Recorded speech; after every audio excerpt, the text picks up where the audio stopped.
Hello, my name is Anu Omidei with headlines of this week's Christian Weekly News. Northern Ireland's Attorney General John Larkin told its Court of Appeal this week that the Christian bakery at the heart of the so-called gay cake case should not have been found guilty of discrimination. Asher's Baking Company appealed a finding that it discriminated against LGBT activist Gareth Lee when it refused to bake a cake with the slogan "Support Gay Marriage."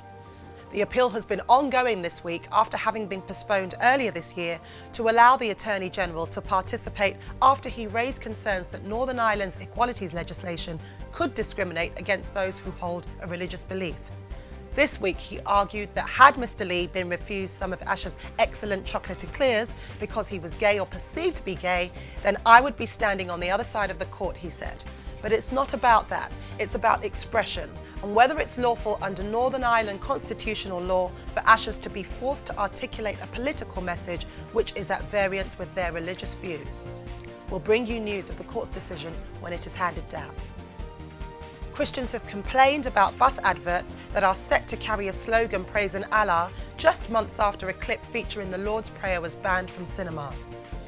An Islamic slogan, which translates as "Glory to Allah," will be displayed on hundreds of buses in towns with large Muslim populations and are funded by Islamic Relief to raise money for victims of the Syrian civil war during the Ramadan period. But this development comes only months after a Christian advert featuring the Archbishop of Canterbury and a variety of other Christians saying the Lord's Prayer was banned from Odeon, Cineworld and View cinemas. Former Tory MP Anne Widdecombe said if other religions are allowed to put their religious banners up, so should Christians. And finally, David Isaac, the former chair of Stonewall, a pressure group campaigning for LGBT rights, was appointed as the new chair for the Equality and Human Rights Commission. The Education Secretary, Nicky Morgan, made the appointment despite warnings that it raises a conflict of interest because his legal firm carries out significant work for the government. Harriet Harman MP, the chair of the Joint Commission on Human Rights, said last month that there was obviously a conflict of interest because the Equality and Human Rights Commission often takes up cases against the government. But Mr. Isaac wrote to Harriet Harman, stating that his remuneration at his firm Pinsent Masons will exclude any profits made from work for the government, and said that he will not advise government clients if appointed as chair.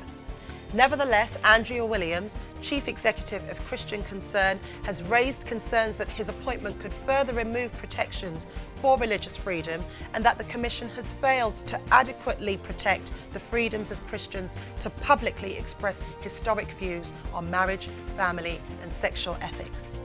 That's all for today. I'm Anu Omidei and this is Christian Weekly News.